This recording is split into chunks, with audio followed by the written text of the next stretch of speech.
Hi guys, how's it going? So today I'm going to be talking about my diagnosis after my endoscopy. So I've got something called a hiatus hernia and something called, in England we call it GORD, but in America we call it gerd. So I just want to do this video based on my knowledge of what's happened from this and the knowledge on maybe if you've got anything to tell me that I've missed, but the knowledge that I've been told from doctors and where I'm at as someone who has been told that I've got this, and hopefully it'll help you understand if you've been told that you've got this as well, or if you're worried about this, it'll reassure you. And if you've got anything that I've missed out, please pop it below, because there's probably going to be a lot, because there's a lot that I don't know about this. So basically I had an endoscopy. I did a video about it previously, which is on my channel, so if you're worried about an endoscopy or anything like that, please watch that video, because I had a lot of really nice comments, people saying that it helped them, because I had two endoscopies, one with and one without sedation. Long story short, have sedation, but watch that video. I go through it in a bit of depth, the whole experience of both times, but yeah, I'd have sedation.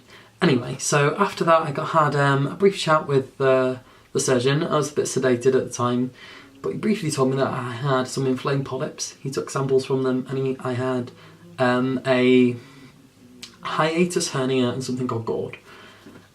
So at first, you know, my referral wasn't for 2 months after that, so that just shows how delayed things are from the NHS and stuff. But then, so in 2 months he told me to take 2 in the morning, 2 at night of omeprazole, so that's 18 milligram a day, which is quite a high dosage of omeprazole. So if you've been asked to take that as well, hopefully what I'm going to say will make you feel a bit better, or if you're going through the same thing, then yay, we're kindred spirits. So yes, it was quite a long time. I felt like I didn't really know what was going on. I went to see my GP.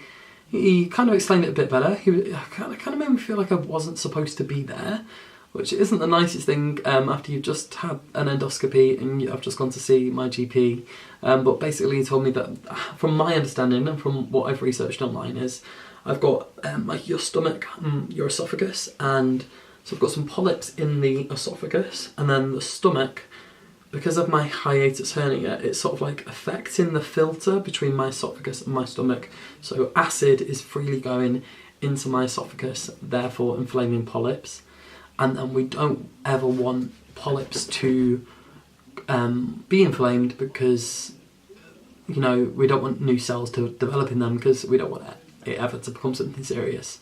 So instead, it's better to just, with the omeprazole, get rid of the acid if I've got a hiatus hernia, and then the polyps aren't going to be inflamed, no cells that are going to be reproduced. That might be wrong, but that's my knowledge of what I've been told. So if I'm wrong, please tell me below, because I'd love to know if I am wrong. So then I went to my referral a few months after. It took 2 months to get a referral to see the surgeon again, which was quite a while. I thought it was quite a long time before I saw the surgeon. And then basically he said, he went through in detail, but no, actually he didn't. He didn't go through in detail. He just said, I've got to take these tablets for 6 months, and then I'm going to have another endoscopy to see how the polyps are. But he said something that kind of alarmed me. He said there was 2 things. It was either a surgery or I'll be on tablets, omeprazole for life. Now obviously I don't want to be at this high dosage of omeprazole for life, because that's a lot of tablets. I've spoken to GPs who've been like, and the pharmacist who was like, wow, you know, you're a young guy, I'm 23, to be on that high dosage, 80 milligram a day, was quite a lot. So that alarmed me. that did alarm me. I was like, what? And then he mentioned the surgery, and I said, I'd rather be on tablets than have a surgery. He said that was an option for life. Obviously, if I've got to take a lower dosage for life, fine. 1 or 2, maybe 20 or 40 milligram a day. 80, you know, not sure how I feel about that yet. I'm going to see how it goes with the next endoscopy. Have you been told that as well? If you have, pop it below, because I'm a bit unsure still about if that's something that I should have been told or should have been given. But I've spoken to, so yeah, so that's my understanding. And then he also said, he mentioned this surgery. The surgery that he recommended to me, I googled online after, and I found that it's like an old-fashioned surgery, and it has a low success rate, and the fact that it doesn't actually fix the hiatus hernia or the gullet a lot. So I was a bit confused on that sense as well, because I didn't quite understand why he would be offering me this surgery. I'm not sure if my hospital didn't do it, but I live in Manchester in England in the MRI, so it's quite a progressive hospital, you know, so I'm not sure why I'd be offered that. But I said I'd be on tablets anyway, than anything invasive, of course. I don't even know why he suggested that, to be honest. It kind of made me feel a bit like a lot more alarmed, because I get bad health anxiety as well. So that made me very alarmed and like, oh no, like, should I be doing this? So that was from that. I didn't leave that consultation feeling good. He didn't have a very good bedside manner. You know, telling someone at 23 years old that they might have to be on a tablet for life or have an invasive surgery, and just expecting them to get on with their day, and like barely having any compassion and just being like, okay, bye, isn't the nicest feeling. So I was a bit like, okay, like, great, see you at the next endoscopy. So hopefully that's not going to happen. I changed doctor surgeries recently. Long story short, the other one was just ridiculous, and the new one has been amazing so far. And I had a phone conversation with the doctor who called me, basically, who was alarmed by the high dosage of omeprazole, and she said to me, you know, it's a high dosage, and then I explained the situation, and she explained to me that basically, similar to what I already said, the polyps, we don't ever want them polyps to become something serious. So to stop the acid constantly irritating them, it's good to just keep the acid down for 6 months. That's what she's assuming. She says she doesn't fully know. And then she also suggested that she's going to test me for some other stuff, that celiac, check my iron levels and check a few other things as well, which I was like, great.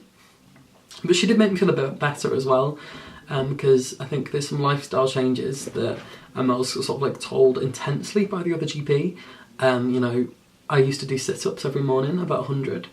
I've not done any since, because he told me not to. And then the GP today told me, you know, maybe just less of them, and not, you know, maybe just don't do them as much. I have felt a bit, not gonna lie, I felt a bit chubbier since I've stopped doing them. I quite liked my routine, my fitness. I'm not supposed to do as much strength or just general exercise in general, my previous GP said. Maybe that's fake news, but obviously if someone's telling you this alarming stuff, I was like, shit, I'm gonna have to stop this.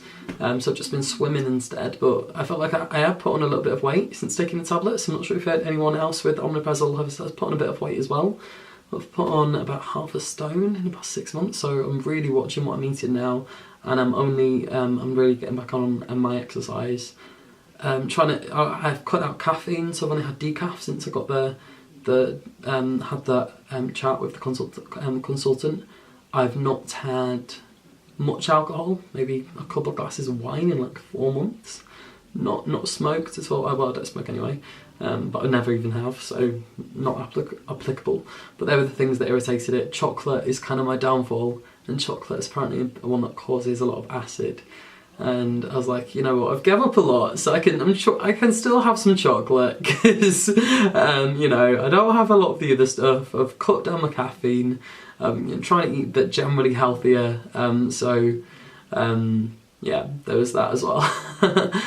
So that's my basic knowledge of what I have with my GORD and my hiatus hernia. Something that was really weird as well was I never really had a symptom of a GORD and heartburn really. I did used to go for some food and used to get this feeling after I was eating.